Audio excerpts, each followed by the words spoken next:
Hello students, let start maths meeting with AP sir. हमारा आज का टॉपिक है मल्टीप्लिकेशन ऑफ मैट्रिसेज यानी अवयवों का गुणन। जो लास्ट वीडियो में हमने एक हेडिंग डाली थी एल्जेब्रा ऑफ मैट्रिसेज यानी अवयवों का बीजगणित, उसमें हमने सबसे पहला पॉइंट पढ़ा था कि इक्वालिटी ऑफ मैट्रिसेज, दो अवयव बराबर कब होते हैं। सबसे पहली बात, जब उनका ऑर्डर सेम हो। उसके बाद में उनके कॉरेस्पॉन्डिंग एलिमेंट्स हैं, संगत अवयव हैं, वो क्या होने चाहिए, बराबर होने चाहिए। ओके, इसी प्रकार से दूसरा जो पॉइंट था वो था एडिशन और सब्ट्रैक्शन। हम दो अवयवों को जोड़ते कब हैं, घटाते कब हैं, दोनों के लिए जो कंडीशन है वो क्या होती है कि दोनों मैट्रिक्स के ऑर्डर सेम होने चाहिए। ओके, अच्छा जी। उसके बाद में ऐड कैसे करते हैं, कॉरेस्पॉन्डिंग एलिमेंट्स को ऐड कर देते हैं, संगत अवयवों को जोड़ देते हैं। माइनस कब कैसे करते हैं, कॉरेस्पॉन्डिंग एलिमेंट्स को माइनस कर देते हैं। ओके, अच्छा, इस प्रोसेस में रिजल्टेंट जो मैट्रिक्स होता है वो भी उसी ऑर्डर का होता है जिस ऑर्डर के मैट्रिक्स आपको दिए हुए होते हैं। ओके, अच्छा जी। उसके बाद में हमने पढ़ा था स्केलर मल्टीप्लीकेशन यानी अदिश गुणन। एक अदिश राशि, एक अचर संख्या को हमने मैट्रिक्स से मल्टीप्लाई किया। कैसे मल्टीप्लाई किया? पहली बात, इस प्रोसेस में मैट्रिक्स का ऑर्डर चेंज नहीं होता है। दूसरी बात, मैट्रिक्स के एलिमेंट्स, जितने भी एलिमेंट्स हैं वो सारे के सारे, जैसे मान लो आपने 2 से मल्टीप्लाई किया तो सारे एलिमेंट्स 2 से मल्टीप्लाई हो जाते हैं। और इसमें ये जो चौथा पॉइंट है अलजेब्रा ऑफ मैथमेटिक्स में, और ये बहुत ही इंपॉर्टेंट पॉइंट है, मल्टीप्लिकेशन ऑफ मैट्रिसेज, अवयवों का गुणन। ओके, सबसे पहली बात तो ये क्लियर कर देता हूं कि जिस प्रकार से हमने ऐड करते समय, सब्ट्रैक्ट करते समय ये कहा कि दो मैट्रिक्स ऐड कब होंगे, जब उनका ऑर्डर सेम होगा, सब्ट्रैक्ट कब होंगे, जब ऑर्डर सेम होगा। यहां ये लाइन नहीं होगी। दो मैट्रिक्स मल्टीप्लाई कब होंगे, ऐसा जरूरी नहीं है कि दोनों मैट्रिक्स के ऑर्डर सेम हो। ओके, तो फिर क्या होना चाहिए, वो लाइन मैं यहां पर लिख देता हूं कि late A be a matrix of order M cross P and B be a matrix of order P cross N, then their multiplication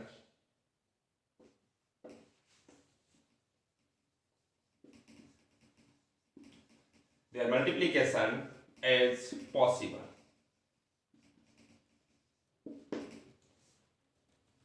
तो ये वीडियो जो शुरू कर रहे हैं, इससे पहले आप पिछले दोनों वीडियो जरूर देखें।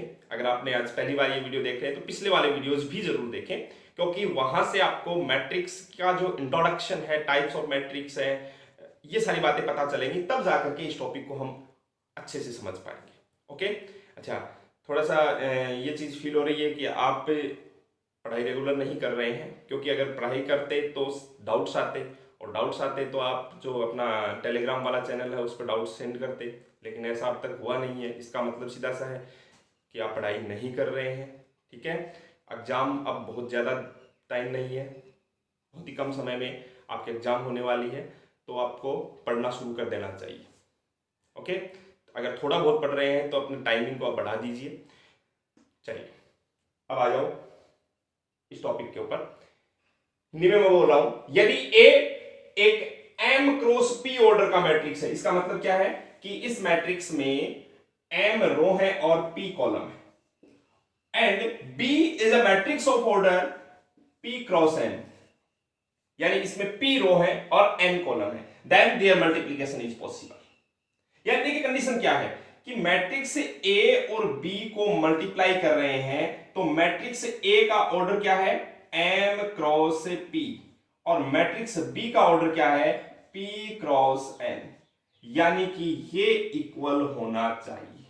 मतलब अगर मैं ये कहूं कि AB इज पॉसिबल, A को B से मल्टीप्लाई कर रहे हैं अपन, AB is possible when number of column in B sorry in A is equal to number of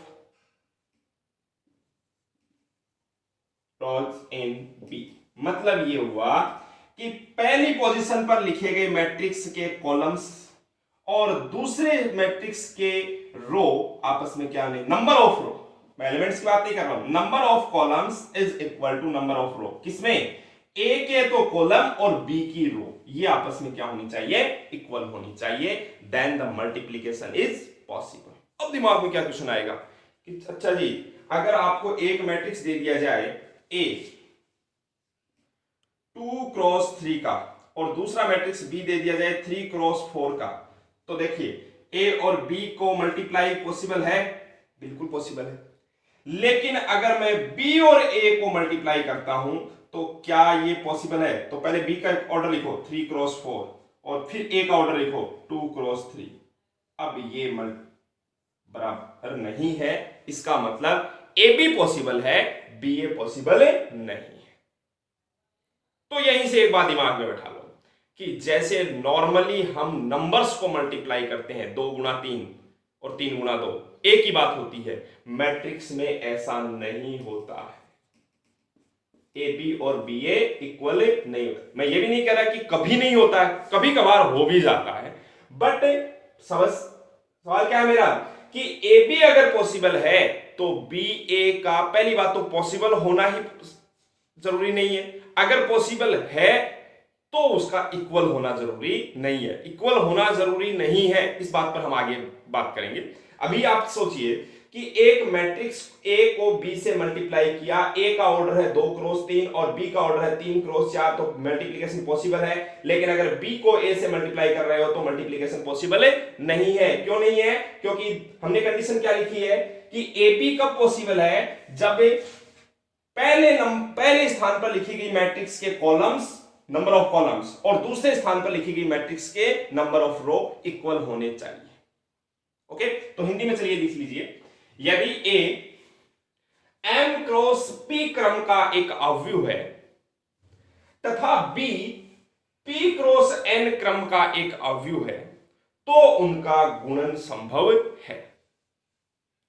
okay, अच्छा जी, जैसे ये बात आती है तो अब हम आगे बढ़ते हैं कि अगर पहले मतलब चेक यही करना है कि मल्टीप्लिकेशन पॉसिबल है या नहीं है। अगर मल्टीप्लिकेशन पॉसिबल है तो कैसे किया जाता है मल्टीप्लिकेशन? ओके, तो उसके लिए मैं एक लाइन लिख रहा हूं। अच्छा, इससे पहले एक बात कर लेते हैं। अभी जो लिखा था आपने कि ए का ऑर्डर था m क्रॉस p और b का, ये बात भी आप नोट लगा करके नोट की जरूरत नहीं है, आप ऐसे पॉइंट बना के लिख लीजिए m क्रॉस p और p क्रॉस n। तो इसका मतलब ये इक्वल है, मल्टीप्लिकेशन पॉसिबल है। तो जो रिजल्टेंट मैट्रिक्स आएगा ए बी, उसका ऑर्डर क्या होगा? उसका ऑर्डर होगा m क्रॉस n। समझ रहे? मतलब ये दोनों तो इक्वल होने चाहिए और रिजल्टेंट मैट्रिक्स का ऑर्डर ये होना चाहिए। ये कैसे होगा? इसके लिए आप एक लाइन लिख रहे हैं, we multiply two matrices by, एक मेथड है, कोई ऑथेंटिक मेथड नहीं है ये, बट हम सिर्फ याद रखने के लिए एक लिखेंगे, multiply by rho into column.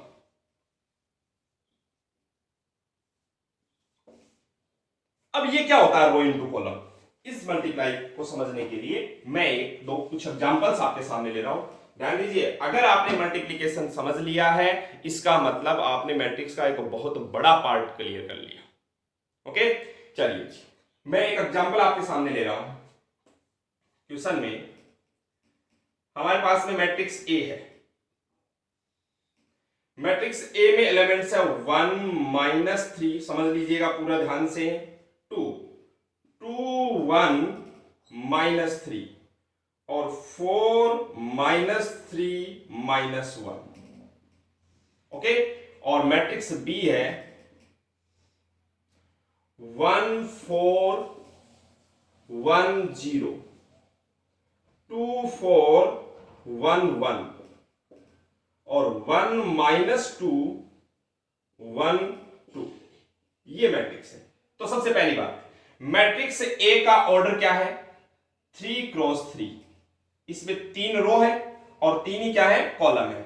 Matrix B का ऑर्डर क्या है? 3 क्रॉस 4। इसमें देखो 3 रो है और 4 क्या है? कॉलम है। ओके, अब आप बताइए कि ये मल्टीप्लीकेशन पॉसिबल है क्या? बिल्कुल पॉसिबल है। देखो यहां पर आप देखिए नंबर ऑफ कॉलम 3 और इस मैट्रिक्स में नंबर ऑफ रो 3, मतलब ए बी पॉसिबल है बट बी ए पॉसिबल नहीं है। देखो बी को पहले अगर आप लिखते हो, ऑर्डर ध्यान दीजिए, बी मैं एक लाइन लिखवाऊंगा कि matrix multiplication is not generally matrix multiplication is not commutative. सामान्यतया अवयवों का गुणन क्रम विनिमय नहीं होता है। यह बात यहीं पर क्लियर कर लीजिए कि अगर आप a को b से मल्टीप्लाई कर रहे हैं तो मल्टीप्लिकेशन पॉसिबल है। अगर मैं b को a से मल्टीप्लाई कर रहा हूं तो देखो b का ऑर्डर क्या है? 3 क्रॉस 4 और a का ऑर्डर है 3 क्रॉस 3। अब आप ये मत कहना कि ये इक्वल हो गए, नहीं, हमें देखना है बीच वाले, अगर ये इक्वल है तो मल्टीप्लिकेशन पॉसिबल है, अदरवाइज नहीं है। ओके, चलिए जी, आप ये लाइन तो लिख सकते हैं कि A B is possible but B A is not possible. A B संभव है परंतु बी ए नहीं है। तो चलिए जो संभव है वो लिखो, ए बी। अब मैट्रिक्स लिख दीजिए पूरी।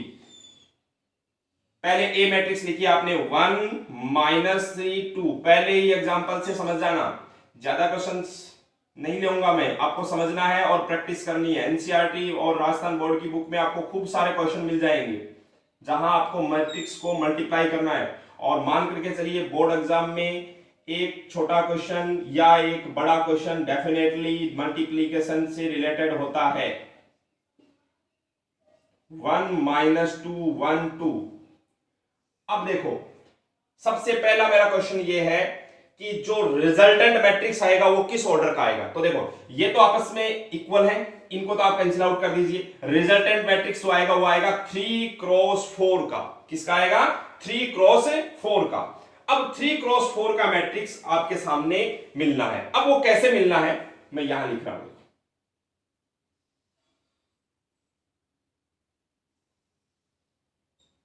ठीक है, 3 क्रॉस 4 का मतलब उसमें 3 तो रो होंगी और 4 क्या होंगे? उसमें कॉलम होंगे।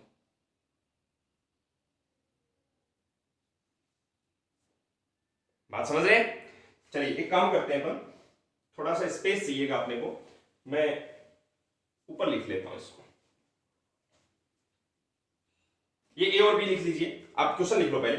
यदि ए बराबर दिस एंड बी बराबर दिस हो तो ए बी तथा बी ए ज्ञात कीजिए। Find A B and B A. तो ए बी के लिए तो आप सॉल्यूशन करके दिखा दोगे, बी ए के लिए डायरेक्ट लिख दोगे B A is not possible. Okay, तो चलिए ए बी को मैं यहां लिख रहा हूं, पूरा ध्यान देना। 1 -3 2 2 1 -3 और 4 -3 -1। साथ में आप रफ कॉपी रखा करो, पेन रखा करो ताकि साथ साथ नोट करते चलें और उसके बाद में उनको फेयर कर दें। एनसीईआरटी के क्वेश्चंस भी करने हैं फेयर में, राजस्थान बोर्ड की बुक के क्वेश्चंस भी करने हैं। जितना मैटर आप इस लॉकडाउन पीरियड में कर सकते हो वो आपके लिए पूरी साल भर बेनिफिट में रहेंगे आप। और जिन स्टूडेंट्स की अभी एग्जाम है उनके लिए भी ये हेल्पफुल होगा। ओके, चलिए मैं ये समझा रहा हूं। अब देखो यहां से अगर आप समझ गए इसका मतलब मैट्रिक्स मल्टीप्लिकेशन बहुत आसानी से समझ जाओगे। सबसे पहली बात कि जो रिजल्टेंट मैट्रिक्स आएगा वो किस ऑर्डर का आएगा? रिजल्टेंट मैट्रिक्स आएगा 3 क्रॉस 4 का। समझ गए कैसे? फिर से देख ले। ए का ऑर्डर है 3 क्रॉस 3, बी का ऑर्डर है 3 क्रॉस 4। बीच वाले तो इक्वल कैंसिल आउट हो जाते हैं, बाहर वाला ऑर्डर आता है। अब हमने क्या कहा कि we multiply two matrices by row into column। हम दो अवयवों को पंक्ति गुणा स्तंभ, ये एक मेथड है, इस मेथड से मल्टीप्लाई करते हैं। कैसे मल्टीप्लाई करते हैं? देखो सबसे पहले आपको क्या करना है, पहली मैट्रिक्स की पहली पंक्ति को लीजिए, फर्स्ट रो को लीजिए, यहां से तो रो ले ली, और दूसरी मैट्रिक्स से क्या करो, कॉलम ले लो। यहां से फर्स्ट रो और यहां से फर्स्ट कॉलम, और आपस में मल्टीप्लाई करो। देखो यहां पर जो एलिमेंट्स आएंगे वो आपको पता है ये कितने आएंगे, 3 रो हैं और 4 कॉलम है। ओके, अच्छा जी, अब देखो फर्स्ट रो और फर्स्ट कॉलम। अब फर्स्ट रो के एलिमेंट क्या है, 1 -3 2। फर्स्ट कॉलम के जो एलिमेंट है उनको भी ऐसे इसके नीचे लिख दो, 1 2 और 1 लिख दिए। अब आप इनको क्या करना है, मल्टीप्लाई करना है। 1 को 1 से मल्टीप्लाई करेंगे 1, इनको मल्टीप्लाई करेंगे -6, इसको मल्टीप्लाई करेंगे 2, और फिर इनको क्या कर देना है, जोड़ देना है। कितना आएगा देखो, 1 और 2 3, 3 में से 6 माइनस हो गए तो कितने आ गए, -3 आ गए। बस बात खत्म। ऐसे क्या करना है, अब फर्स्ट रो को सेकंड कॉलम से मल्टीप्लाई करना। तो फर्स्ट रो आपके सामने लिखी हुई है, यहां पर अब एलिमेंट लिख रहे हैं सेकंड कॉलम की। अब सेकंड कॉलम के एलिमेंट क्या है, 4 4 -2।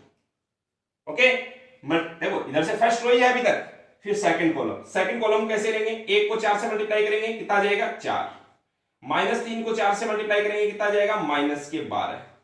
2 को -2 से मल्टीप्लाई करेंगे कितना जाएगा, -4। और फिर आप इनको क्या कर दोगे, सबको जोड़ दोगे। तो कितने हुए देखो, 4 से 4 ये -4 कैंसिल हो गया, कितना बचा, -12। तो यहां पर हमारे पास में आ जाएगा -12। बहुत आसान है ना। चलिए आगे बढ़ते हैं। फर्स्ट रो और थर्ड कॉलम, मतलब सेकंड कॉलम हो गया। अब आगे आ जाओ, फर्स्ट रो और थर्ड कॉलम। ऐसे तो नहीं, देखो ये फर्स्ट रो फर्स्ट कॉलम, ये फर्स्ट रो सेकंड कॉलम, ये फर्स्ट रो थर्ड कॉलम। अब फर्स्ट रो थर्ड कॉलम कैसे, क्या है एलिमेंट्स अपने पास में, 1 -3 2, ये फर्स्ट रो के एलिमेंट है, और कॉलम के कितने हैं, 1 1 1। मल्टीप्लाई करो, 1 को 1 से मल्टीप्लाई करोगे 1 -3 और 2, और अब इनको क्या कर दो, ऐड कर दो। तो कितना हो गया देखो, 2 और 1 3 -3, यानी ये क्या आ गया, 0 आ गया। ओके, अच्छा फिर आगे बढ़ते हैं। फर्स्ट रो और फोर्थ कॉलम। फोर्थ कॉलम के एलिमेंट्स क्या हैं, 0 1 1। अब बताओ, 1 को 0 से मल्टीप्लाई करोगे 0, -3 2 जोड़ दो तो 3, -3 प्लस का 2 माइनस का 1। ये आपकी फर्स्ट रो का काम खत्म हो गया। ओके, अब आपका काम आगे बढ़ जाते हैं, सेकंड रो से शुरू हो जाओ। अब हम क्या करते हैं, सेकंड रो को सिलेक्ट कर। जिस प्रकार से फर्स्ट रो को चारों कॉलम से मल्टीप्लाई किया, वैसे ही सेकंड रो को भी अब सबसे पहले फर्स्ट कॉलम से, फिर सेकंड कॉलम से, और फिर थर्ड कॉलम से। तो अब मैं डायरेक्ट लिखने की कोशिश कर रहा हूं। देखो सेकंड रो को जब आप मल्टीप्लाई करेंगे तो ये 2 किससे मल्टीप्लाई होगा, 1 से। समझिए, ऐसे 2 किससे मल्टीप्लाई होगा, 1 से। फिर इसमें आगे बढ़ जाओ, इसमें नीचे आ जाओ, 1 किससे मल्टीप्लाई होगा, 2 से। तो कितना हो गया, 2। -3 1 से, तो -3, तो 2 2 4 -3 मतलब माइनस का 1।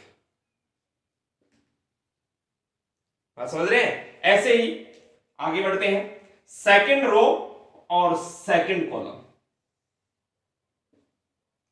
सेकंड रो में देखो ये है 2, तो 2 किससे मल्टीप्लाई होगा, 4 से, तो 8। फिर आगे बढ़े 1, इसमें नीचे आए तो 1 किससे, 4 से, तो प्लस का 4। -3 -2 तो प्लस का 6। तो कितना हो गया, 6 4 10 और 8 18। ओके,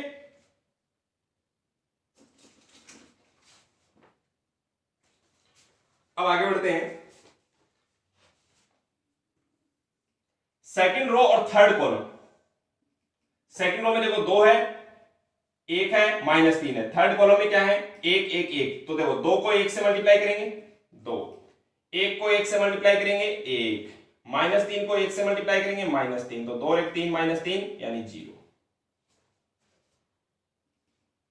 ओके, अच्छा जी, फिर आगे आ जाते हैं सेकंड रो की फोर्थ कॉलम से मल्टीप्लाई। बस बहुत आसान सा काम है।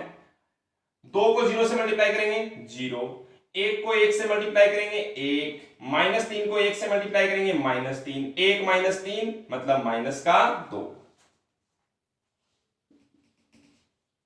ओके, अब ये रो आप कैलकुलेट करेंगे, मैं लिख देता हूं। ये जो आंसर आपका आ जाएगा वो आएगा -3 6 0 और माइनस का 5।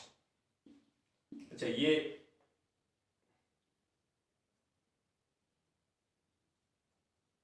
ठीक है, तो चलिए इस प्रकार से आप मल्टीप्लाई करके देख लीजिए। 4 को 1 से मल्टीप्लाई करेंगे 4 माइनस 6, 4 माइनस 6 माइनस का 2 और माइनस का 1 माइनस 2 माइनस 1 कितने हो गए -3। फिर यहां मल्टीप्लाई हो 4 चौक 16 माइनस 12, 16 में से 12 माइनस हुए 4, 4 प्लस 2 6 आ गया। ऐसे ही इधर मल्टीप्लाई करो 4 माइनस 3 माइनस 1 0। ये प्रोसेस समझ आ रही है आपको। सबसे पहले इस मतलब लेफ्ट साइड में जो मैट्रिक्स लिखा हुआ है उसकी रो को सिलेक्ट करो और उस रो को सारे कॉलम से मल्टीप्लाई कर दो। ऐसे नहीं करते, देखो अलजेब्रा में बीजगणित में अपन ऐसे नहीं करते, x प्लस वाई को मल्टीप्लाई करना है, जैसे for example a plus B plus C plus D, तो हम क्या करते हैं पहले x की इन सबसे मल्टीप्लाई करते हैं फिर y की सबसे। तो वैसे ही काम यहां चल रहा है, इधर से पहली रो सिलेक्ट की सारे कॉलम से मल्टीप्लाई कर दो, फिर सेकंड रो सिलेक्ट की सारे कॉलम से मल्टीप्लाई कर दो, थर्ड रो सिलेक्ट की सारे कॉलम से मल्टीप्लाई कर दो। बात क्लियर हो रही है? कोई कंफ्यूजन नहीं है? सोच के देखो, मान लो इस मैट्रिक्स में ये रो होती नहीं, ये मैट्रिक्स यहां तक ही होती, और जब आप फर्स्ट रो को फर्स्ट कॉलम से मल्टीप्लाई कर रहे होते तो 1 को 1 से मल्टीप्लाई कर देते, -3 को 2 से मल्टीप्लाई करते, फिर इस 2 को किससे मल्टीप्लाई करते। बात समझ रहे हैं? तो इसीलिए ये जरूरी है कि इधर से अगर यहां 3 एलिमेंट है तो यहां 3 एलिमेंट होने चाहिए। यहां 3 एलिमेंट होने का मतलब कॉलम 3 है, तो इसमें कितनी रो होनी चाहिए? 3 रो होनी चाहिए। बात क्लियर हो रही है? चलिए अब अपन ये एज एग्जांपल आप इसको नोट कर लेंगे, उसके बाद में आगे बढ़ जाते हैं। पहले मल्टीप्लिकेशन क्लियर होना चाहिए, उसके बाद में हम बहुत अच्छा क्वेश्चंस करेंगे। क्वेश्चन है आपके सामने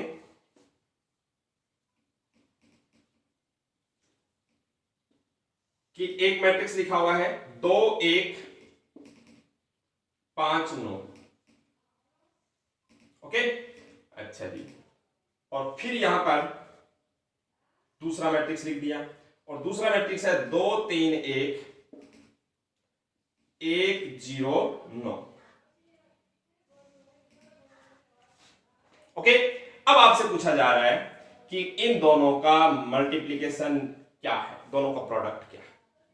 तो सबसे पहले तो ये देखो कि क्या मल्टीप्लिकेशन पॉसिबल है। मैं फिर से ये बात कहूंगा, हमेशा जब भी मल्टीप्लाई करने जा रहे हैं तो पहले ये क्लियर कर लें कि मल्टीप्लाई कर पाएंगे कि नहीं कर पाएंगे। ओके, तो बताइए क्या पॉसिबल है, सोचो। तो देखिएगा, पहली जो मैट्रिक्स है उसमें दो रो है और 2 ही क्या है, कॉलम है। दूसरी मैट्रिक्स है उसमें 2 तो रो है और कॉलम है 3। अब देखो ये पॉसिबल है, तो रिजल्ट क्या आएगा, 2 क्रॉस 3।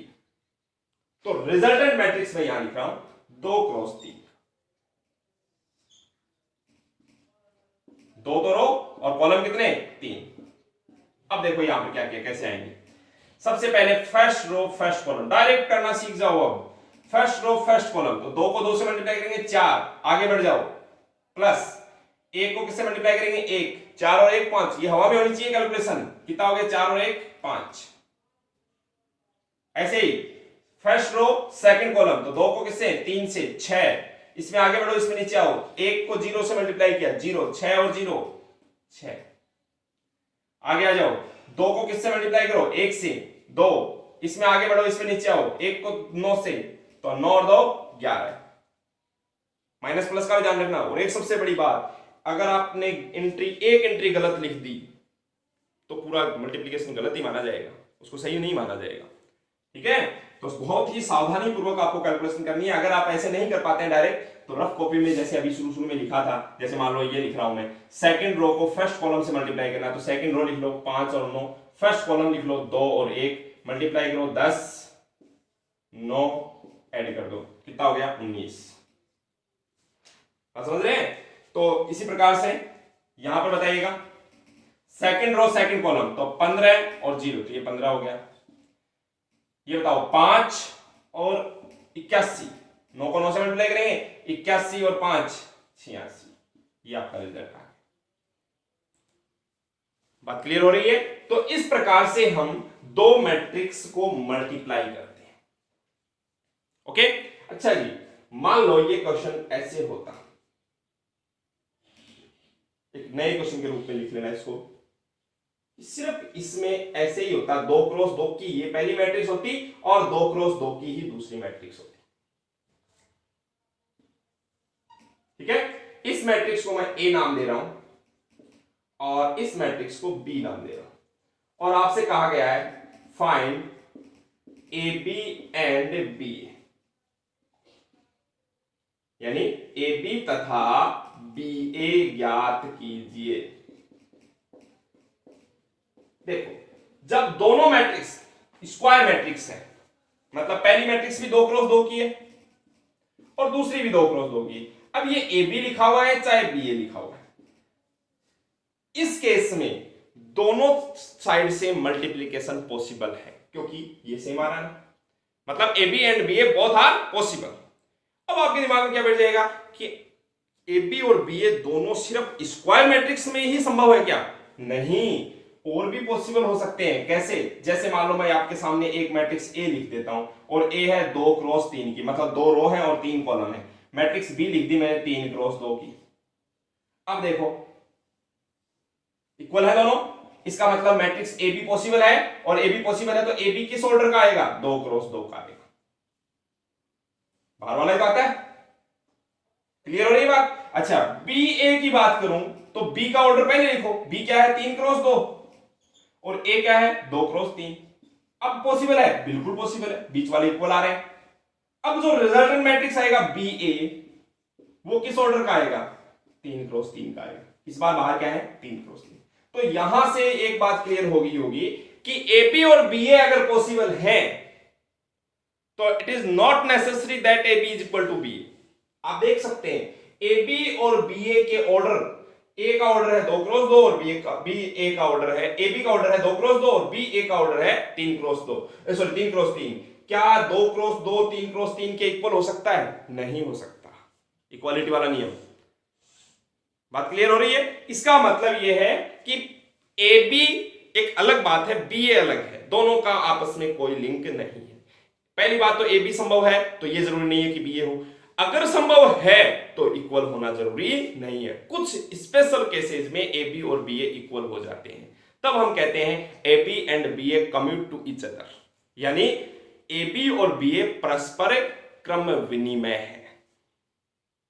ओके, अच्छा जी, तो चलिए ए बी और बी ए दोनों आपको ज्ञात करके भी दिखा देता हूं कि ए बी को मल्टीप्लाई कर रहे हैं तो इस बार ए पहले लिखना है 2 1 5 9 और बी बाद में लिखना है 2 3 1 0। मल्टीप्लाई करेंगे 2 क्रॉस 2 2 क्रॉस 2 तो 2 क्रॉस 2 का ही आएगा। तो देखो फर्स्ट रो फर्स्ट कॉलम करो मल्टीप्लाई, 2 को 2 से 4, आगे बढ़ जाओ, इसमें नीचे आ जाओ, 1 को 1 से 1 तो 4 और 1 5, 2 को 3 से 6, इसमें आगे बढ़े इसमें नीचे आए 0 तो कितना हो जाएगा 6, 5 को 2 से 10 और 9 19, अच्छा 5 को 3 से 15 और 0 तो 15, ये आ गया। चलिए जी बी ए याद करते हैं, तो इस बार बी पहले लिखा जाएगा 2 3 1 0 और ए बाद में लिखा जाएगा 2 1 5 9।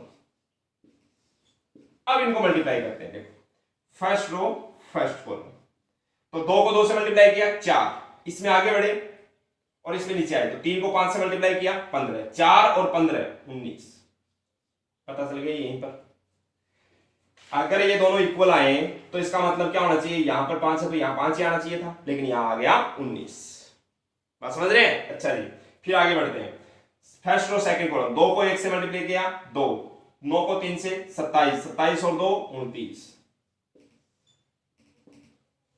ऐसे यहां देखो सेकंड रो फर्स्ट कॉलम, 1 को 2 से मल्टीप्लाई करेंगे, कैसे करेंगे, 1 को 2 से 2 प्लस 0 तो 2 आ गया।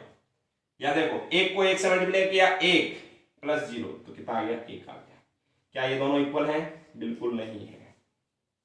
ऑर्डर सेम है बट कॉरस्पॉन्डिंग एलिमेंट सेम है नहीं है। तो अब लग रहा होगा इंटरेस्टिंग आपको कि ये एक नई दुनिया है, इसमें 2 गुणा 3 बराबर 6, 3 गुणा 2 बराबर 6 होता है, लेकिन इसमें ऐसा नहीं होता है। ए बी बी ए ये अलग अलग आते हैं। ओके, तो चलिए मिटा सकता हूं इसको। बहुत ही केयरफुली आप पॉज करके नोट कर लेना, और मैं सॉल्व करूं उससे पहले आप सॉल्व करके देखा करो, जिससे कहां गलती हुई है वो पकड़ में आ जाए। ओके, हाँ हो सकता है कई बार जल्दबाजी में मेरे से भी गलती हो जाए, तो उसे भी आप ठीक करें। आगे बढ़ते हैं।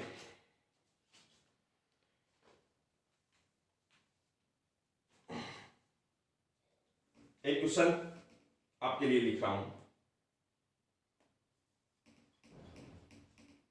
कि A इज इक्वल टू, ऐसा क्वेश्चन बोर्ड एग्जाम की दृष्टि से बहुत अच्छा क्वेश्चन है, 1 2 3, ठीक है, and B is equal to 1 2 3, okay, find AB and B। Okay, तो चलिए ए बी और बी फाइंड करते हैं, कैसे आया करेंगे। सबसे पहले ए बी की अगर मैं बात करूं, तो ए बी जो आपका मैट्रिक्स है, तो ए को पहले लिखा आपने, बी को बाद में लिखा। ए मैट्रिक्स है 1 2 3 और बी मैट्रिक्स है 1 2 3। ए का जो ऑर्डर है, ए में कितनी रो है, देखो एक ही रो है सिर्फ, और कितने कॉलम है, ऐसे देखो 3 कॉलम है। बी की बात करो तो बी में कितने रो है, 3 रो है, और कॉलम कितना है, 1 कॉलम। क्या मल्टीप्लिकेशन पॉसिबल है, बिल्कुल है। अब रिजल्टेंट मैट्रिक्स है वो किस ऑर्डर का आएगा, 1 रो से 1 का आएगा, मतलब एक ऐसा मैट्रिक्स आएगा जिसमें एक ही तो रो होगी और एक ही क्या होगा, कॉलम होगा।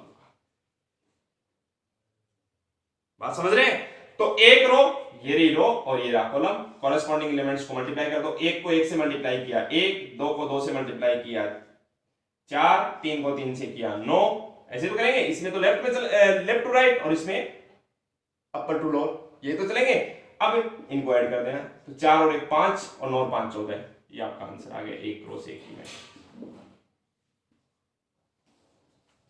समझ रहे हैं? अच्छा जी, अगर मैं बात करता हूं बी ए की, तो पहले बी मैट्रिक्स लिखा आपने 1 2 3 और 1 2 3। इस बार पहले बी को लिखा फिर ए को। तो अब देखोगे कि पहले जो बात आ रही है कि पहली जो मैट्रिक्स है वो किस ऑर्डर की है, 3 क्रॉस एक। देखो पहली मैट्रिक्स में कितनी रो है, 3 रो है, और कॉलम ऊपर से नीचे की ओर एक ही है। दूसरी जो मैट्रिक्स है उसमें 1 रो है और 3 कॉलम है। इक्वल है क्या दोनों बीच वाले, बिल्कुल। तो रिजल्टेंट मैट्रिक्स किस ऑर्डर का आएगा, 3 क्रॉस 3 का आएगा। 1 2 3 4 5 6 7 8 9 एलिमेंट आएंगे। अब यहां से पहला एलिमेंट यहां वाला क्या आएगा, फर्स्ट रो फर्स्ट कॉलम। तो 1 को 1 से मल्टीप्लाई करोगे क्या आ जाएगा, 1 आ जाएगा। समझ रहे हैं? अच्छा जी, फिर फर्स्ट रो सेकंड कॉलम, तो सेकंड कॉलम ये 1 को 2 से मल्टीप्लाई करेंगे क्या आ जाएगा, 2 आ जाएगा। फिर फर्स्ट रो थर्ड कॉलम, 1 को 3 से मल्टीप्लाई करेंगे क्या आ जाएगा, 3 आ जाएगा। ओके, अच्छा जी, फिर आगे बढ़ जाते हैं। सेकंड रो फर्स्ट कॉलम, 2 को 1 से मल्टीप्लाई करेंगे क्या आएगा, 2। फिर सेकंड रो सेकंड कॉलम, 2 को 2 से मल्टीप्लाई करेंगे कितना आ जाएगा, 4। फिर 2 को 3 से मल्टीप्लाई करेंगे कितना आ जाएगा, 6। बात समझ रहे हैं? अच्छा जी, 3 को फिर 1 से मल्टीप्लाई करेंगे 3, 3 को 2 से मल्टीप्लाई करेंगे 6, और 3 को 3 से मल्टीप्लाई करेंगे 9। इस प्रकार से आपको रिजल्ट मिलेगा। है ना इंटरेस्टिंग? तो बात यह है कि मैट्रिक्स मल्टीप्लिकेशन जो आपका बेसिक जो अलजेब्रिक मल्टीप्लिकेशन होते हैं उनसे अलग होता है। इस पर आपको प्रैक्टिस करनी है, तभी आपका क्वेश्चन सॉल्व हो पाएंगे। ओके, अच्छा जी,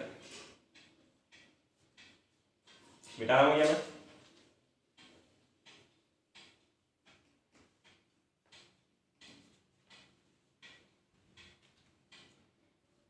और उसके बाद में एक क्वेश्चन तो आपके लिए छोड़ रहा हूं।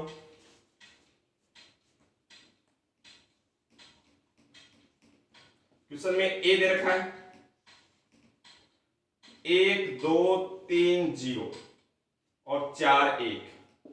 ओके, अच्छा जी, बी में दे रखे हैं 0 0 0 1 0 0 2 1 और 2 3 1। ओके, आपको क्या करना है, ए बी और बी ए जो भी पॉसिबल है। एग्जाम में क्वेश्चन ऐसे लिखा हुआ आता है, अपने एनसीईआरटी में भी आप देखना, यदि ए बराबर ये बी बराबर ये हो तो ए बी तथा बी ए जो भी संभव हो ज्ञात कीजिए। ब्रैकेट में लिखा था जो भी संभव हो, तो इंग्लिश में कैसे लिखेंगे, if A is equal to this and B is equal to this then find A B and B A, और फिर ब्रैकेट में लिख दिया जाता है इफ पॉसिबल। तो आप आसानी से समझ करके इसकी कैलकुलेशन खुद करेंगे। ओके, आगे एक क्वेश्चन मैं ले रहा हूं। क्वेश्चन है, आपको ऐसे मैट्रिक्स दे दिया एक्स वाई जेड, फिर यहां पर A H G, numerical value नहीं देकर के ऐसे दे दिया आपको H B F G F C, और फिर यहां पर दे दिया एक्स वाई जेड। मतलब कितनी मैट्रिक्स दे दिया आपको, 3 मैट्रिक्स दे दी, और अब कहा कि तीनों को फाइंड कीजिए। ओके, सोचना कैसे है, सबसे पहली जो मैट्रिक्स है वो किस ऑर्डर की है, देखो इसमें एक तो रो है और 3 क्या है, कॉलम है। क्लियर, दूसरी मैट्रिक्स लिखी हुई है, इसमें 3 तो रो है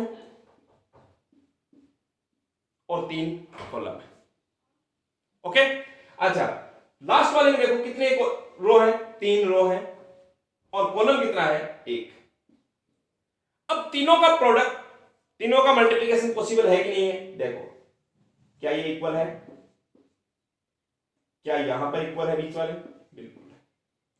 अगर ऐसा है तो इनका प्रोडक्ट मल्टीप्लिकेशन पॉसिबल है, और जो रिजल्टेंट मैट्रिक्स होगा वो किस ऑर्डर का आएगा, 1 क्रॉस 1। मतलब ये जो इतना बड़ा सब कुछ आपको दिख रहा है वो लास्ट में जाकर के एक एलिमेंट में सिमट जाएगा।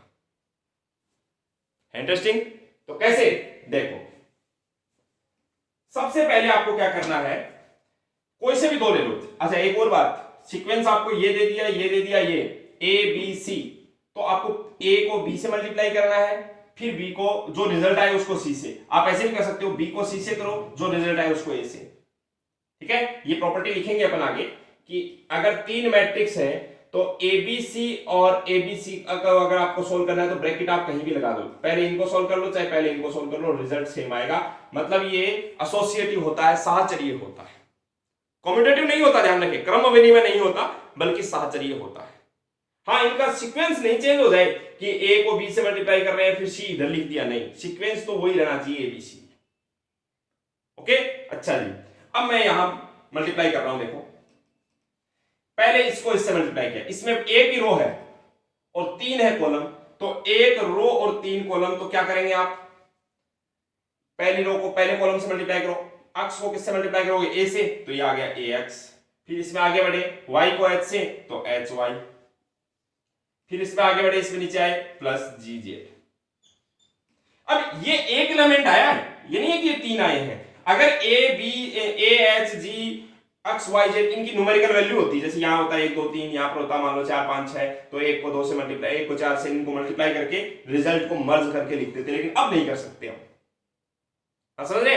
अब आगे बढ़ो, फर्स्ट रो सेकंड कॉलम, तो एक्स को किससे मल्टीप्लाई करोगे, एच से, तो एच एक्स।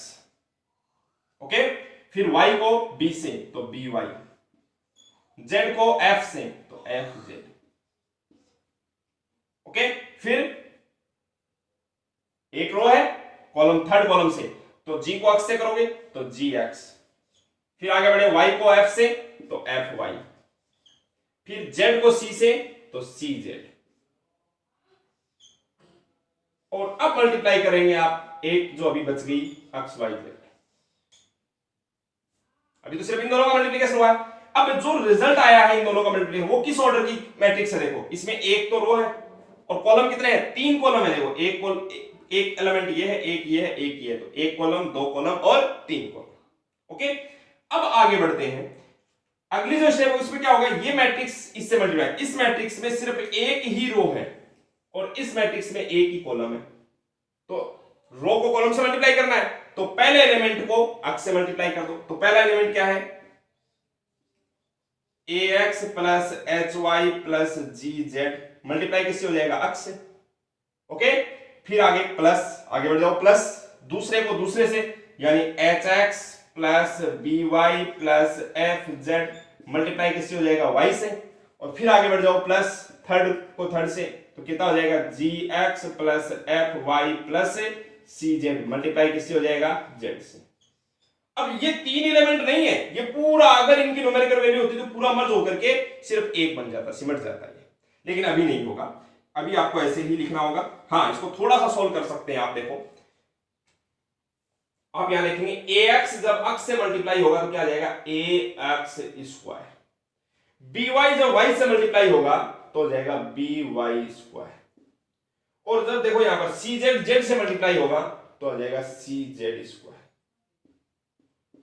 ओके, मतलब सबसे पहले मैंने x स्क्वायर का, फिर y स्क्वायर और फिर z स्क्वायर की टर्म लिख दी। अब x y वाले देखो कहां कहां मिलेंगे, h y into x, h x y, और देखो एक यहां मिलेगा h x y, तो कितना आ जाएगा 2hx y, और yz h y, सॉरी ये देखो yz कहां मिलेगा अपने को, एक तो यहां पर मिलेगा f yz और एक यहां पर मिलेगा f yz, तो कितना आ जाएगा 2f yz। ओके, और फिर अपने पास में एक और बच गया gzx, ओके, और यहां पर देगा gx और z, तो gzx, तो 2gzx। अब आप इनको ऐसे मत समझो 1 2 3 4 5 6 एलिमेंट है, ये नहीं, ये सब के सब एक एलिमेंट है, ये एक पर्टिकुलर आपको एक्सप्रेशन मिलता है। ओके, तो ये आपके लिए 1 क्रॉस 1 का मैट्रिक्स हो गया। ओके, राजस्थान बोर्ड और इसमें एनसीईआरटी में इस पर एक बहुत अच्छा क्वेश्चन दिया हुआ है, आप उस क्वेश्चन को ढूंढना, सॉल्व करना, अगर नहीं आए तो मैं आपको टेलीग्राम वाले चैनल पे बता दूंगा उसको, है ना। चलिए आगे बढ़ते हैं।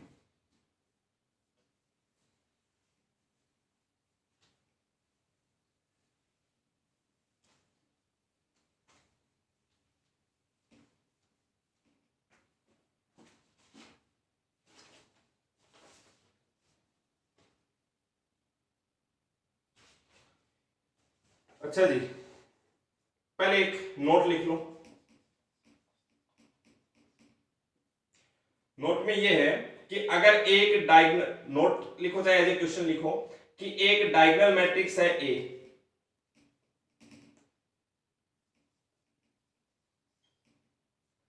डायगोनल मैट्रिक्स है 1 -1 और 8, ठीक है। अच्छा, दूसरी डायगोनल मैट्रिक्स है बी 2 3 1। ओके, अब अगर आपको मान लो ये करना हो, यहां से आकर के पहला पॉइंट कि ए और बी को मल्टीप्लाई करना, तो एक्चुअली देखो क्या हो रहा है, डायगोनल मैट्रिक्स होने का मतलब, विकर्ण अवयव होने का मतलब क्या है कि इस, पहली बात तो 3 एलिमेंट है, इसका मतलब 3 क्रॉस 3 का होगा। यहां पर है 1 -1 8, तो 1 -1 और 8, और बाकी सब 0 0। ओके, अच्छा दूसरी मैट्रिक्स है, वो भी 3 क्रॉस 3 की होगी, उसमें है 2 3 और 1, और बाकी सब क्या होंगे, 0 0। अब इनका जो रिजल्ट आएगा, क्या वो रिजल्ट भी 3 क्रॉस 3 का ही होगा, और कैसे आएगा देखो, पहली रो को पहले कॉलम से मल्टीप्लाई करना है, तो 1 को 2 से मल्टीप्लाई करोगे तो कितना जाएगा, 2, 0 को 0 से, 0 को 0 से मतलब 0, 1 को 0 से, देखो आगे बढ़ते हैं अपन, फर्स्ट रो सेकंड कॉलम, 1 को 0 से मल्टीप्लाई करोगे 0, 0 को 3 से 0, 0 को 0 से 0, फिर फर्स्ट रो थर्ड कॉलम करो मल्टीप्लाई, 1 को 0 से 0 0 0, बात समझ रहे हैं। तो मतलब अगर आप मल्टीप्लाई करेंगे तो एक्चुअली ये क्या हो जाएगा, ये भी एक डायगोनल मैट्रिक्स ही मिलेगा। बस होगा क्या कि डायगोनल के जो एलिमेंट है वो आपस में मल्टीप्लाई हो जाएंगे, -1 3 से मल्टीप्लाई हो जाएगा -3, 8 1 से मल्टीप्लाई हो जाएगा 8, मतलब ये हुआ कि क्या आप इसका आंसर भी ऐसे कह सकते होगे कि ये भी एक डायगोनल मैट्रिक्स होगा, और वो कैसे होगा डायगोनल मैट्रिक्स? कॉरेस्पॉन्डिंग एलिमेंट्स को मल्टीप्लाई कर दो। एक को 2 से मल्टीप्लाई किया, कितना आ गया? 2 आ गया। -1 को 3 से मल्टीप्लाई किया, -3। 8 को 1 से मल्टीप्लाई किया, 8 आ गया। ओके, अच्छा जी, मैं जो अच्छे वाला क्वेश्चन है वो ये पूछ रहा हूं आपसे कि a²b क्या होगा? तो क्या करना है? a²b को क्या मैं ऐसे लिख सकता हूं कि a अक्स स्क्वायर को अक्स इंटू अक्स लिखते हैं, a² को a इंटू ए लिख दिया। अब आप देखेंगे कि ये भी एक डायगोनल मैट्रिक्स ही आएगा, क्योंकि है ये a और b दोनों डायगोनल मैट्रिक्स है, विकर्ण। तो ऐसे केस में देखो, a का एलिमेंट, कॉरेस्पॉन्डिंग एलिमेंट्स लेने हैं, a वाले 2 बार लेने हैं। तो a का एलिमेंट है पहला 1, इसको दोबारा रिपीट करके लिखो, और b का एलिमेंट है 2। तो 1 गुणा 1 गुणा 2 कितना हो गया? 2। फिर दूसरा एलिमेंट क्या आएगा? a वाला है -1, ये भी -1 का, मतलब a 2 बार है तो a के एलिमेंट को 2 बार लिखो, और b कितना है? b वाला 3, तो कितना आ जाएगा? -1 गुणा -1 गुणा 3, मतलब कितना आ गया? 3 आ गया। फिर ऐसे ही तीसरा एलिमेंट कैसे आएगा? a वाला एलिमेंट है अपने पास में 8, ये 8, और b वाला 1, तो 8 गुणा 8 गुणा 1, तो 64 आ गया। तो ये डायगोनल मैट्रिक्स आया नहीं? अच्छा जी, आपसे ये कहा जाए कि ab² फाइंड करो, तो क्या करोगे? ab² को लिखोगे a गुणा b गुणा b, a into b into b, फिर b के ऊपर स्क्वायर, तो b 2 बार लिखा है। अब देखो पहला एलिमेंट आएगा, ये भी एक डायगोनल डायगोनल मैट्रिक्स जितने भी हो उनको मल्टीप्लाई करेंगे तो रिजल्ट जो है वो डायगोनल ही आता है। अब बात आती है कि पहला एलिमेंट क्या आएगा? पहला एलिमेंट है 1 a में से, b में से एलिमेंट है 2, अब b वाला 2 बार है तो 2 बार लिखो, तो 2 गुणा 2 गुणा 1, यानी कितना आ गया? 4। दूसरा एलिमेंट क्या आएगा? a में से -1, 3 3 9, -1 मल्टीप्लाई करेंगे कितना आ जाएगा? -9। अच्छा जी, तीसरा एलिमेंट क्या आएगा? b वाला क्या है? ये तो a वाला तो 8 है, और b वाला है 1 1, तो 8 गुणा 1 गुणा 1, यानी 8। बात समझ रहे? तो अगर ऐसा है तो आप ये बता दो, देखिए a³ b² कर सकते हैं। a वाले एलिमेंट को 3 बार लेना है और b वाले को 2 बार लेना है। ओके, अच्छा, आगे बढ़ते हैं, नोट कर लीजिए अच्छे से।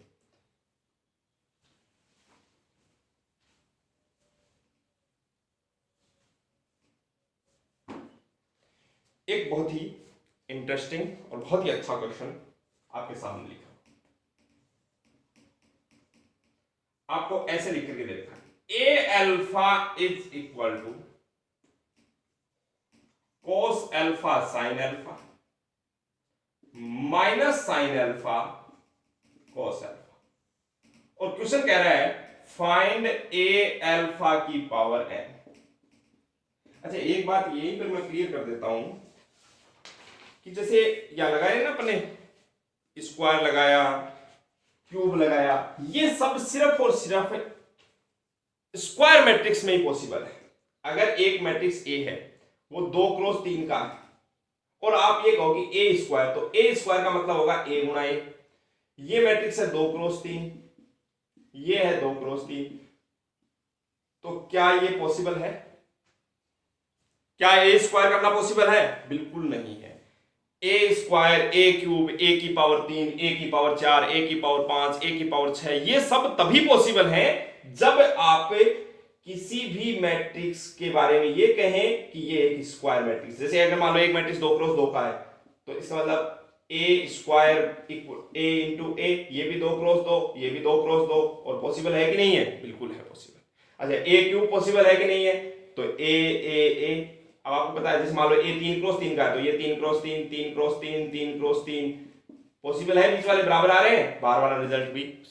तो बात ये आती है कि एक स्क्वायर मैट्रिक्स के ऊपर हम पावर लगा सकते हैं, स्क्वायर मैट्रिक्स का स्क्वायर कर सकते हैं, क्यूब कर सकते हैं, पावर 4, पावर 5, पावर 6, ये सब कर सकते हैं। बहुत ध्यान में रखेंगे इसको। अगर आपका मैट्रिक्स स्क्वायर नहीं है, मतलब नंबर ऑफ रो और नंबर ऑफ कॉलम इक्वल नहीं है, तो उस केस में आप उस मैट्रिक्स का स्क्वायर नहीं कर सकते, क्यूब नहीं कर सकते। ओके, अच्छा जी, अब आ जाओ, क्या आपका जो मैट्रिक्स है वो एक स्क्वायर मैट्रिक्स है? बिल्कुल है, 2 क्रॉस 2 का है। इसमें 2 रो हैं और 2 क्या है कॉलम। अब क्या क्या क्वेश्चन क्या कह रहा है, a की पावर n अल्फा। सोचो a की पावर n अल्फा, अब n की वैल्यू तो हमें पता ही नहीं है भाई, 2 है 3 है 4 है 5 है, कुछ भी हो सकती है n की वैल्यू। आप ये बताओ, सबसे पहले मैं आपसे कहूं कि a स्क्वायर अल्फा क्या होगा। a स्क्वायर का मतलब है a alpha into a alpha. अब a अल्फा एक संकेत है, ठीक है, कि भाई आपकी जो मैट्रिक्स है वो अल्फा के पदों में, अल्फा की टर्म्स में एक फंक्शन है। ओके, अच्छा a अल्फा लिख रहा हूं मैं सबसे पहले, cos alpha sine alpha minus sine alpha cos alpha. फिर इसको रिपीट करके लिखना है, 2 बार लिखना है स्क्वायर करने के लिए, तो cos alpha sine alpha minus sine alpha cos alpha. करो multiply, first row first column. Okay, तो क्या हुआ, कॉस अल्फा को कॉस अल्फा से मल्टीप्लाई करेंगे तो क्या हो जाएगा, कॉस स्क्वायर अल्फा। क्लियर करते जाना साथ साथ, आगे बढ़ो, इसमें नीचे आओ, साइन अल्फा को माइनस साइन अल्फा से मल्टीप्लाई करेंगे तो क्या हो जाएगा, minus sine square alpha. Okay, अच्छा जी, first row second column, cos alpha को साइन अल्फा से मल्टीप्लाई करेंगे, cos alpha multiply by sine alpha. Clear, इसमें आगे बढ़ो, इसमें नीचे आओ, साइन अल्फा को कोस अल्फा से मल्टीप्लाई करेंगे, sine alpha cos alpha. Okay, अच्छा जी, आगे अब फर्स्ट रो का फर्स्ट कॉलम से हो गया, सेकंड कॉलम से हो गया, अब सेकंड रो को पकड़ लो, सेकंड रो को फर्स्ट कॉलम से, माइनस साइन अल्फा मल्टीप्लाई किससे होगा, कोस अल्फा से, तो minus sine alpha cos alpha. इसमें आगे बढ़ो, cos अल्फा को माइनस साइन अल्फा, तो minus sine alpha sorry cos alpha into sine alpha. Okay, आ जाओ अब सेकंड रो सेकंड कॉलम, तो माइनस साइन अल्फा से मल्टीप्लाई होगा तो माइनस साइन स्क्वायर अल्फा। आगे बढ़ो, cos अल्फा से मल्टीप्लाई होगा तो हो जाएगा cos स्क्वायर अल्फा। अब ये ट्रिग्नोमेट्री तो हर जगह आ ही जाती है, फॉर्मूले देखो, cos square alpha minus sine square alpha, क्या हो गया भाई, कोस 2 अल्फा हो गया है, हाँ या नहीं। अच्छा जी, ये देखो क्या है, यहां से पढ़ रहा हूं मैं, sign alpha cos alpha plus cos alpha sine alpha. आप ये ऐसे भी सोच सकते हो, sign alpha cos alpha sine alpha cos alpha, 2 बार है क्या, 2 साइन अल्फा कोस अल्फा, तो 2 साइन ए कोस ए, फॉर्मूला क्या होता है, साइन 2a, तो क्या ये साइन 2 अल्फा हो जाएगा क्या। अच्छा, यहां पर मैं क्या कर रहा हूं, माइनस कॉमन ले लेता हूं, माइनस जैसे ही आप कॉमन ले लेते हैं ये दोनों प्लस के बन जाएंगे, फिर से यही स्थिति होगी क्या, sign alpha cos alpha plus को साइन अल्फा कोस अल्फा, मतलब ये क्या हो गया, साइन 2 अल्फा, है नहीं। और यहां देखो, cos square alpha minus sine square alpha, मतलब कोस 2 अल्फा। बात क्लियर है, मैं यहां लिख देता हूं कि जब a का स्क्वायर किया तो आपका जो रिजल्ट आया वो ये आया, क्या आया, cos 2 अल्फा साइन 2 अल्फा और minus sine 2 alpha cos 2 alpha. तो अब एक बात क्लियर हो गई आपकी कि ये नहीं है कि a का स्क्वायर करने का मतलब इन सब पर स्क्वायर लगा दो, ऐसा नहीं है। कई बार स्टूडेंट ये गलती करते हैं, जैसे a लिखा हुआ है 2 3 4 1 और आपसे कहा जाता है a स्क्वायर बताओ, तो a स्क्वायर क्या कर देते हैं, 4 3 का स्क्वायर 9, 4 का स्क्वायर 16, 1 का स्क्वायर 1, तो आप बहुत बड़ी गलती करने जा रहे हैं। आपको इस प्रकार से a इंटू ए लिखना है, पहले मैट्रिक्स a लिखना है, फिर दूसरी दोबारा वही मैट्रिक्स लिखना है, फिर पूरे सिस्टम से मल्टीप्लाई करना है, first row first column, first row second column, second row first column, इस प्रकार से पूरी प्रोसेस फॉलो कर। ओके, अच्छा, और ये बात बता दी फिर भी गलती करते हैं स्टूडेंट लगातार। ये हमारे पास में आ गया a स्क्वायर। अब मान लो a की पावर 3 होता, a की पावर 3 अल्फा, तो a की पावर 3 को क्या मैं ऐसे लिख सकता हूं, a स्क्वायर इंटू a, ये अल्फा लगा रखा है, इसका मतलब ये सिर्फ संकेत है, तो a क्यूब को क्या मैं a स्क्वायर इंटू a लिख सकता हूं, 2 और 1 3 घात हो गई। अब आप बताओ a स्क्वायर क्या है आपके पास में, cos 2 alpha sine 2 alpha minus sine 2 alpha और cos 2 अल्फा, ये आ गया a स्क्वायर। तो अब a अल्फा ये क्या है, cos alpha sine alpha minus sine alpha cos alpha.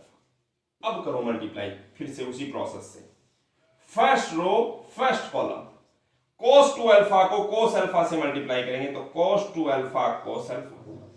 आगे बढ़ो, इसमें नीचे आओ, sin 2 अल्फा को माइनस sin अल्फा से तो minus sin 2 alpha sin alpha. देखो देखिए क्या लिखा हुआ है, मैं साथ साथ ही कैलकुलेशन कर रहा हूं। cos a cos b minus sin a sin b क्या होता है formula? cos a cos b minus sin a sin b, cos a plus से b। a का काम कर रहा है 2 अल्फा, b का काम कर रहा है अल्फा, तो cos 2 अल्फा प्लस अल्फा, मतलब यहां पूरी इस पूरे फॉर्मूले को अप्लाई करने के बाद में क्या मैं cos 3 अल्फा लिख सकता हूं? बात समझ रहे हैं कि नहीं? cos a 3 alpha. आगे बढ़ो, cos 2 अल्फा को मल्टीप्लाई करेंगे sin अल्फा से तो cos 2 अल्फा sin अल्फा। आगे बढ़ो, इसमें नीचे आओ, sin 2 अल्फा को मल्टीप्लाई करेंगे cos अल्फा से। ये भी कोई फॉर्मूला है कि नहीं है? देखो इधर से पढ़ रहा हूं, sin a cos b plus cos a sin b। sin a cos b plus cos a sin b क्या होता है? sin a plus b, a का काम कर रहा है 2 अल्फा, b का काम कर रहा है अल्फा, तो क्या हो जाएगा यहां पर? sin a 3 alpha. आया नहीं? अच्छा जी, आगे बढ़ते हैं, second row first column. Minus का sin 2 अल्फा मल्टीप्लाई होगा cos alpha, minus sin 2 alpha cos alpha. फिर इसमें आगे बढ़े, इसमें नीचे आए, ये प्लस का ये माइनस का, तो minus cos 2 alpha sin alpha. Okay, तो ये क्या हो गया? देखो माइनस को मैं क्या कर लेता हूं, कॉमन निकाल लेता हूं, प्लस बना दिया। फिर से देखो, देखिए sin a cos b plus cos a sin b, sin a plus b यानी 2 अल्फा प्लस अल्फा, यानी ये हो जाएगा minus sin a 3 alpha. Okay, अच्छा जी, सेकंड रो सेकंड कॉलम, तो ये हो गया माइनस का sin 2 alpha cos sin alpha से मल्टीप्लाई होगा तो sin 2 अल्फा sin अल्फा। इसमें आगे बढ़े, cos 2 अल्फा cos अल्फा। फिर देखो यहां पर cos a cos b minus sin a sin b, cos में माइनस आता है तो प्लस, तो cos a प्लस b यानी 2 अल्फा प्लस अल्फा, यानी cos a 3 अल्फा। अच्छा जी, अब देखो कि कुछ कुछ आपको दिमाग में कोई बात आ रही है कि जब आपने देखो a अल्फा लिखा हुआ था तब यहां अल्फा के गुण मल्टीप्लाई में कुछ भी नहीं था, cos alpha sin alpha minus sin alpha cos alpha. a square में देखो क्या हुआ, सेम ऐसा का ऐसा ही आया, अल्फा के मल्टीप्लाई में क्या आ गया? 2 अल्फा आ गया। जब a क्यूब किया तब अल्फा के साथ में 3 आ गया, बाकी सेम ऐसा का ऐसा ही है। तो अब बता दो, देखिए a की पावर n अगर करेंगे तो क्या आएगा आपका answer? cos n alpha sin n alpha minus sin n alpha और cos n अल्फा। क्या इस प्रकार के क्वेश्चंस भी आप सॉल्व कर सकते हैं? ओके, तो इस प्रकार के क्वेश्चंस भी आप सॉल्व करेंगे और एनसीईआरटी में भी आपको अच्छे अच्छे क्वेश्चंस मिल जाएंगे। बात समझ रहे हैं? तो ये चीज अपनी कंप्लीट हो। एक क्वेश्चन और कर लेते हैं लास्ट।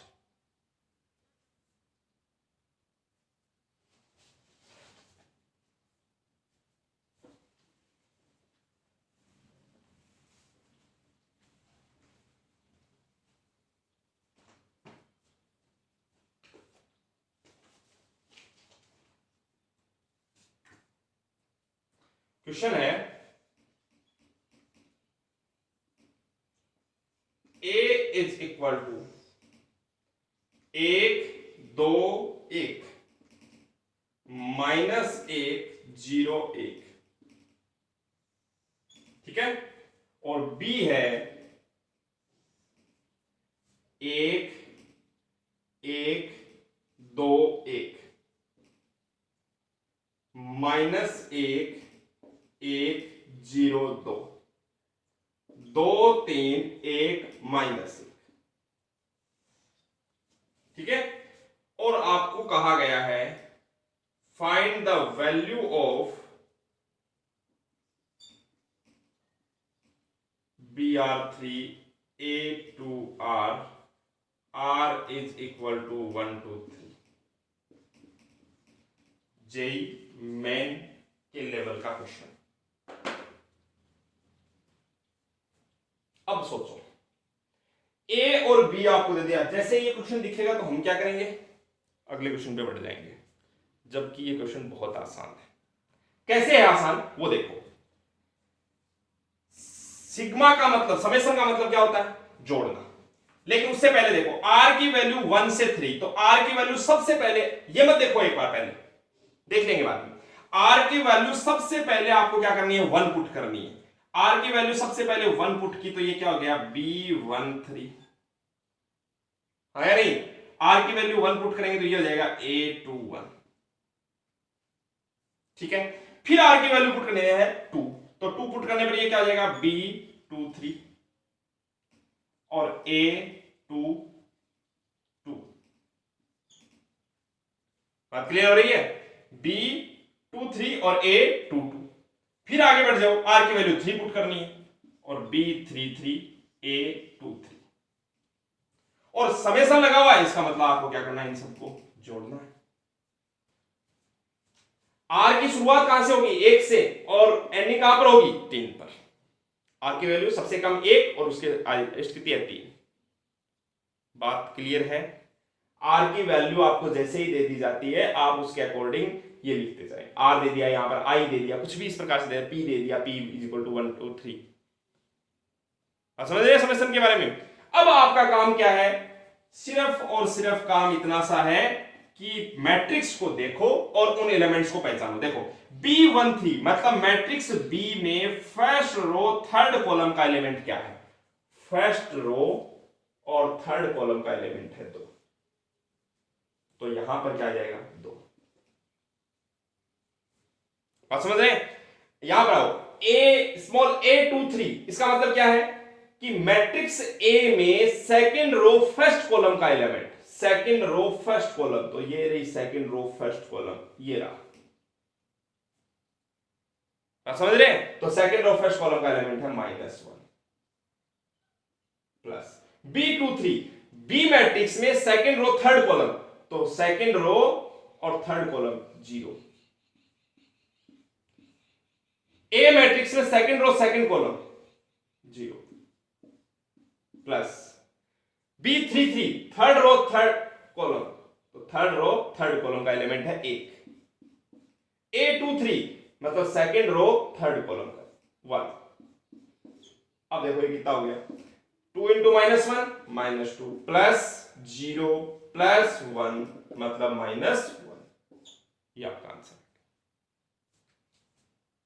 बात क्लियर हो रही है, इजीली हम कर सकते हैं। ओके, तो आगे हम एक लेक्चर और इसी टॉपिक पर रहेंगे, जिसमें हम प्रॉपर्टीज पढ़ेंगे, प्रॉपर्टीज ऑफ मल्टीप्लीकेशन। ओके, तो प्रॉपर्टीज पढ़ेंगे और बहुत अच्छे अच्छे क्वेश्चंस, अगला जो लेक्चर होगा वो काफी इंपॉर्टेंट रहेगा आपके लिए। उसमें बहुत अच्छे अच्छे क्वेश्चन हम करेंगे, जिनका डायरेक्ट रिलेशन होगा बोर्ड एग्जाम से भी, साथ ही साथ कंपटीशन एग्जाम से भी रिलेशन रहेगा। तो बहुत अच्छे क्वेश्चन हम सॉल्व करेंगे। तब तक पढ़ते रहिए, रेगुलर पढ़ते रहिए, और डाउट्स टेलीग्राम वाले चैनल पर सेंड करते रहिए, व्हाट्सएप पर सेंड कर दीजिए, मैं उसका सॉल्यूशन प्रोवाइड करवा दूंगा आपको। ओके, और ये जो अपना यूट्यूब वाला चैनल है, इसको ज़्यादा से ज़्यादा शेयर करें, सब्सक्राइब करें, ताकि मैक्सिमम स्टूडेंट्स इसका फायदा ले सकें। ओके, चलिए, थैंक यू।